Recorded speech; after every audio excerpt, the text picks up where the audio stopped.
This is the Voice for Real Estate podcast. Whether you're buying a home, building a home, or designing a home, you'll meet the local experts who can provide all the information you need in every episode of Voice for Real Estate. And be sure to subscribe, share, and comment so you don't miss a single episode of Voice for Real Estate. Here we are again at Voice for Real Estate. I'm so honored to have Laurie here from Dunes Properties. And Laurie, I just can't tell you how much I appreciate you being here. Everybody's talking about the real estate market. But before we go there, let everybody know about you. Tell me about your background and how long you've been in the business. Well, I actually graduated in the mid-'80s from the College of Charleston and left and went to Hilton Head and got in the real estate business there. And have really, other than about a 3-year sabbatical in the stock market, have been consistently selling real estate for developers, general real estate, new construction, work with builders. So I do have a vast background in different types of real estate. It's not just general real estate. And I do think that does help when you're selling. You have some knowledge of construction, you have knowledge of the builders that have good reputations and ones that, you would promote to your clients. Something you have that a lot of the agents don't have is, I believe from the stock market to the time you got in real estate, were you not in the mortgage business for some time? I was. That's how I got back to Charleston. I did work in the mortgage business and did jumbo loans, a lot of high-end loans, but also did construction loans and lot loans. So all of those are tools in the toolbox that help me, help my clients and find the best loans possible if they're looking to do a loan and the best terms. I mean, we're seeing a lot of people right now doing interest-only loans. You can get a fixed year, 10-year fixed rate for, 3.25% on an interest-only loan with a 30-year amortization, which is crazy cheap for people to get in this market. Man, everybody's talking about real estate. So let's just continue the conversation here at Voice for Real Estate. And what do you think about this market, Laurie? What do you think's going on with it? Yeah, it's not a day that somebody doesn't ask me to talk about the real estate market, for sure. It is definitely the most challenging market I've ever worked in due to the lack of inventory. We usually have 10,000 homes or more for sale all the time in Berkeley and Charleston County. We have 1,500 now, so about 15% of what we're used to, which makes for a extremely competitive market. And a difficult one because there are many days that, we're seeing multiple offers, and it's always sad to call your buyer and tell them they didn't get the house of their dreams. Now, I always believe that they get the house they're supposed to get, and there's more than one house of someone's dreams.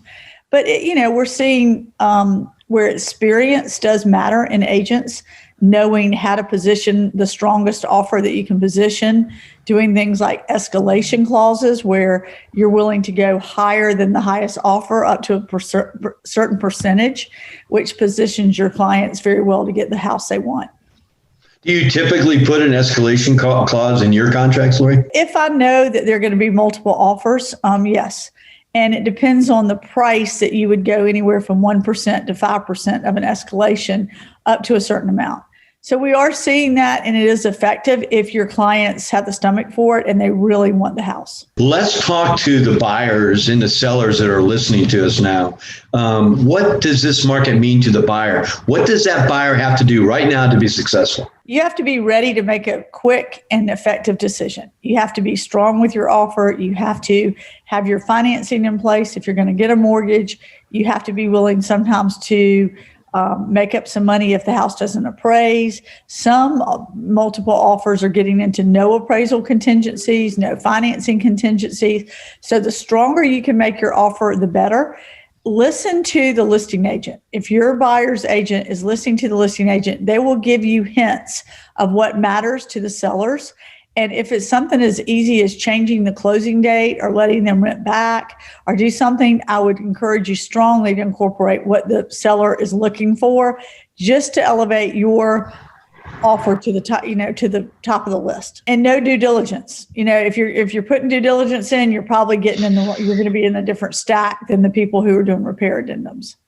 Well, I know how wise you are about the real estate market from knowing you for so many years. So this is a market, as you said earlier, a seasoned agent will prosper. And don't you think? I do. I think that, we're always disappointed when we don't get every deal or we don't get everything closed. But, you want things to stick. You want people to follow through on their contracts and close and be happy in their homes. And it is, there are some people that do act quickly that sometimes have second thoughts, and that's causing some angst. We're seeing a lot of backup contracts for that reason. And we're seeing, seller remorse. Every seller thinks they've sold too cheap and every buyer thinks they've paid too much. That's probably a standard script, is it not? Pretty much. It's talking a lot of people off the ledge on a daily basis. I've got to say, over the years, Mount Pleasant Magazine has published the top 10 homes sold in specific neighborhoods. It's always a great read. People like reading it. And Laurie, you're always on one of those lists, if not several of those lists.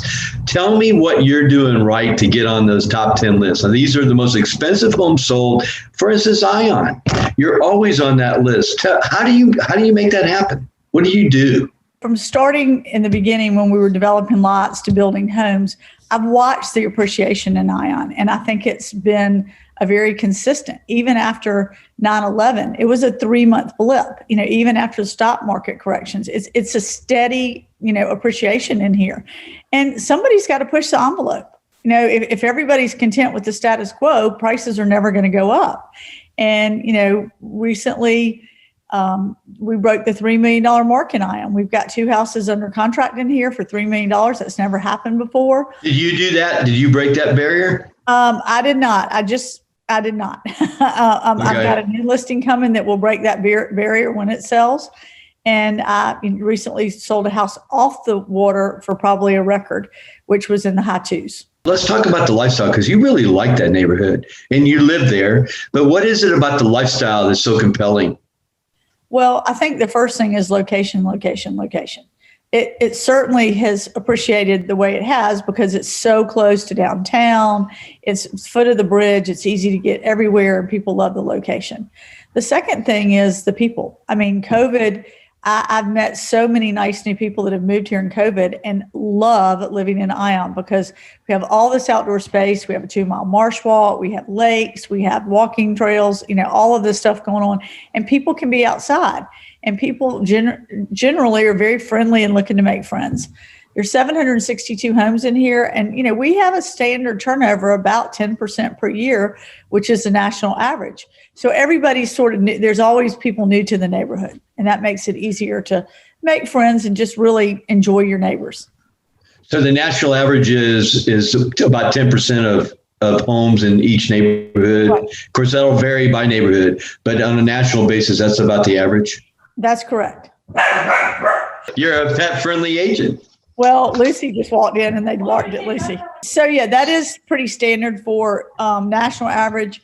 We were running at 762 homes, usually in the 50 to 60 range. Last year, we were above 80. The top 10 in 2020 in Ion, I believe you're on that list 4 times, I think. So congratulations on it. It's awesome. But the big news was you sold the most expensive home ever on Sullivan's Island in 2020. Is that correct? That's correct.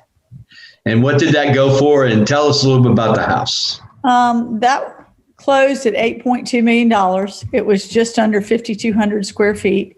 It was oceanfront in a very desirable location. I actually sold the property to my clients off market. A longtime attorney, Backman Smith, owned the property, had built a little cottage after Hugo, was not on the market. He was looking to get to Ion. So I knew he would sell it. My clients came in from New York. We made a good offer. We knew it was important for them to stay in the house till July 4th. They gave them closed, let them stay for free until after the 4th, and tore the house down and collaborated with Bo Clowney and Michael Daly to build a really magnificent island. And what year was that, Laurie? That was, they bought the lot in 2013. They closed that spring, and they actually moved in, I think the end of 15. And so they lived in the house, right at 6 years and five and a half, 6 years. And They were just looking to downsize. I mean, their children were going off to school, and it was just they were going to be, and they were looking, but they did stay on Sullivan's Island and bought a house off market two rows back, so that they could about throw a rock to their new house from their old house. And the clients, where did they come from? They from the Northeast that bought the house? The buyer was from Connecticut. He's a local businessman here now. And the sellers were from New York City. Laurie, do you know off the top of your head what the price the price ceiling was until you sold that house for $8.2 million? I'm gonna walk you through a kind of interesting scenario. In 2013, I sold the most expensive house. It went for $5 million on Station 9. On Sullivan's Island? I did not know that. On Sullivan's Island, and that actually held until 2017. House sold for $6.875. In 2019, a house sold for $735 on Bayonne, and then this sold for $8.2 less than a year later, which was over 10%. So we saw a 10% increase. One of the most interesting statistics I've heard, which really sums up our market, is from March 1st of 2020 to March 1st of 2021, the Charleston market has appreciated 37%. There were 2 years within a 5-year period where you sold the most expensive home on Sullivan's Island. Is that correct? I did not. Well, no, from 13 to 21, I broke 2 records. So 7 years. Yeah. Okay. The $5 million went, the $5 million went into $8.2 million. That's amazing. That's great. You've got to feel blessed about that, I'm sure. Well, I have great clients, and I do really think that the key to real estate is relationships and not transactions. Because you cannot be transaction driven in this business. Because if you are, you're going to be disappointed frequently. It is really about the relationships you have. And that's what's kind of fun about real estate is you really never know when that call is going to come in from one of your clients that wants to sell an $8.2 million house or wants to buy a $12 million house. I mean, it's fun to show and do all that, but it's really more rewarding to know that you found your clients the right property. Where do you think this market's headed? What in your opinion, where's it headed? Let me check my crystal ball. But I definitely think we are going to remain in a very strong market as long as inventory is at record lows and interest rates are low. We're going to see interest rates creep up a little bit, but they're still at all-time lows. Money is very cheap. People have a lot of cash sitting on the sidelines. So I do believe that we're going to stay in a very strong market for the next 1 to 3 years. And it just, again, it's inventory. I was trying to explain to somebody the other day, the only people putting their houses on the market are people moving to a nursing home, moving out of town, getting divorced, or they inherited a house that they don't want to live in. So there's people where they used to in Charleston would move every 2 years to take advantage of the capital gain exemption of $500,000 for a couple. Now nobody's putting their house on the market till they have bought another house because they don't want to be out of a house. It's like musical chairs. One of my clients told me recently, I just want to have a chair when the music stops. Yeah, I'd like too, you were talking about tax laws. That's an important aspect of what you do, especially in the high-end market. Do most of the clients know the tax benefits or do you sometimes have to explain those to them? Super wealthy do, and they know how to, play the market in their favor. But, and I always refer people to an accountant who really knows the latest and greatest updates because the laws do change frequently. But, it is important to surround yourself with a team of really good people. And I think that is a key in real estate. I have a long-term team of mortgage lenders, real estate closers, inspectors, people that help me get my job done. I always tell people you can do the best job ever, but somebody totally out of left field can mess it all up. I mean, if you have a deal that you think is done and when you get a bad inspection or you get an appraisal that doesn't come in or you get a lender that's being unrealistic about all these little details he wants for every little thing and the buyer just gets mad and throws their hands up. So you're only as good as your team. And that's why I encourage new agents to align yourself with very experienced, people that know what they're doing because they'll help you every time. Thanks for being here, Voice for Real Estate podcast. And like I've said before, we're just continuing the conversation conversation about real estate because everybody's talking about real estate. So Laurie, thanks for being on here. I totally enjoyed putting the house you sold on Sullivan's Island on the front cover of the current Mount Pleasant magazine. And until we talk again, thank you very much. Thank you. And my client actually sent me a picture of the magazine in the store, in the newsstand. She was thrilled. So thank you for, all of your good press and what you do.